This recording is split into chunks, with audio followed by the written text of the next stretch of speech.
இந்தியர்களின் பாரம்பரிய விளையாட்டுகளை ஊக்குவிக்க அரசாங்கம் தொடர்ந்து ஆதரவு வழங்கும். பேரா மாநிலத்தில் இந்தியர்களின் பாரம்பரிய விளையாட்டுகளை ஊக்குவிக்க மாநில அரசாங்கம் தொடர்ந்து ஆதரவு வழங்கும் என்று மாநில மந்திரி பசார் டத்தோஸ்ரீ சரானி முகமது சார்பாக கூறப்பட்டது. சரவாக்கில் நடைபெறவிருக்கும் சுக்மா போட்டியில் கபடி மற்றும் சிலம்பம் போட்டியில் பங்கேற்க மாநில அரசாங்கம் நிதி வழங்கியுள்ளதை அவர் சுட்டிக்காட்டினார்.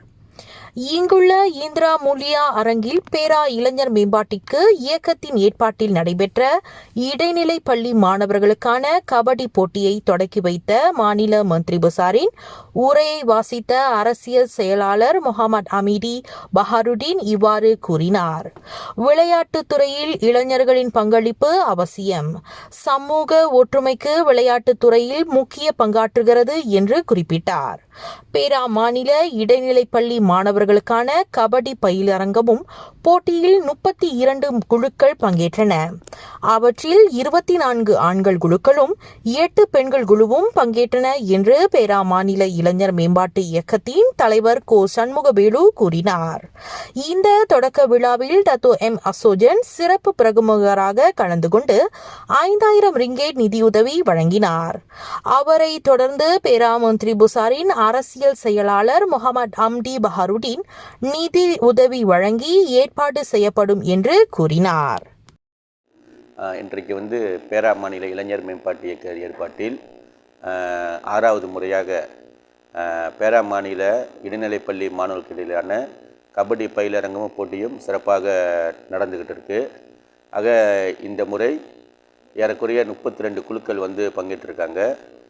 ஆண்கள் 24 குழுக்களும், பெண்கள் முதல் முறையாக இந்த போட்டியில் 8 குழுக்கள் பங்கெடுத்திருக்காங்க. ஆக பேரா மாநில இளைஞர் மேம்பாட்டு இயக்கம் அல்லது இந்த புங்கரா பலியா என்று 6வது முறையாக இன்றைக்கு நம்ம ஒரு நல்ல இடத்துல ஏற்பாடு செய்ய வேண்டிய என்ற நோக்கத்தில் நம்ம இந்த ஸ்டேடியம் இந்திரா மூலியாவில் நம்ம ஏற்பாடு செய்திருக்கோம். ஸோ இதற்கு மாநில முதல்வர் அவருடைய சிறப்பு அரசியல் செயலாளரை இன்றைக்கு இந்த நிகழ்வு அதிகாரப்பூர்வமாக திறந்து வைத்தார். அதே வேளையில் சிறப்பு விருந்தினராக மாய்காவின் தேசிய உதவி தலைவர் டத்தோ எம் அசோஜன் அவர்கள் சிறப்புரையாற்றினார். ஆக இந்த நிகழ்வு நம்ம இது ஏற்பாடு செய்ய நோக்கம் நம்ம பார்த்தோமாக்கா குறிப்பாக இளைஞர்களிடையே, அதாவது பள்ளி மாணவர்களிடையே நம்ம நோக்கம் இடைநிலை பள்ளி மாணவர்களிடையே நமது பாரம்பரிய விளையாட்டான இந்த கபடி விளையாட்டை அறிமுகப்படுத்துவதோடு திறமையுள்ள மாணவர்களை அடையாளம் கண்டு அவர்களை அடுத்த நிலைக்கு கொண்டு போய் பயிற்சி அளித்து அவர்கள் சுக்மா போன்ற போட்டிகளை பங்கெடுப்பது மூலமாக மாணவர்களுக்கு ஒரு நல்ல வாய்ப்பை ஏற்படுத்தி தரக்கூடிய ஒரு களமாக இந்த விளையாட்டு, இந்த போட்டி இருக்குது என்று நான் நம்புகிறோம். ஆக நம்முடைய நோக்கம் என்னென்னா, இன்னும் அதிகமான இடைநிலை பள்ளி மாணவர்கள் இந்த போட்டிகளில் வருடம் நடத்துகிற இந்த போட்டியில் பங்கெடுப்பதன் மூலம் பாட வேலையை தவிர்த்து விளையாட்டுத் துறையிலையும் நமது மாணவர்கள் சிறந்து விளங்குவதற்கு ஒரு வாய்ப்பாக இருக்கும்.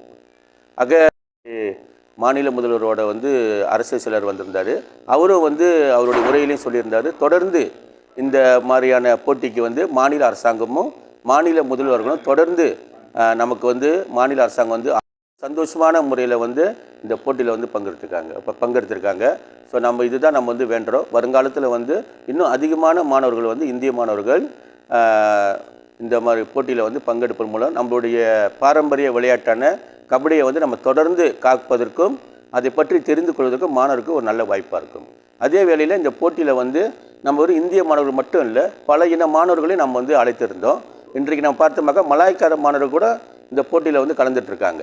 ஆக நம்ம நோக்கம் நம்ம நாட்டில் பல இன மக்கள் வாழ்கின்ற சூழலில் அனைத்து இன மாணவர்களும் இந்த விளையாட்டில் கலந்துக்கணும், அவங்களும் தெரிந்துக்கணும் என்ற நோக்கத்தில் நம்ம ஏற்பாடு செய்திருக்கிறோம்.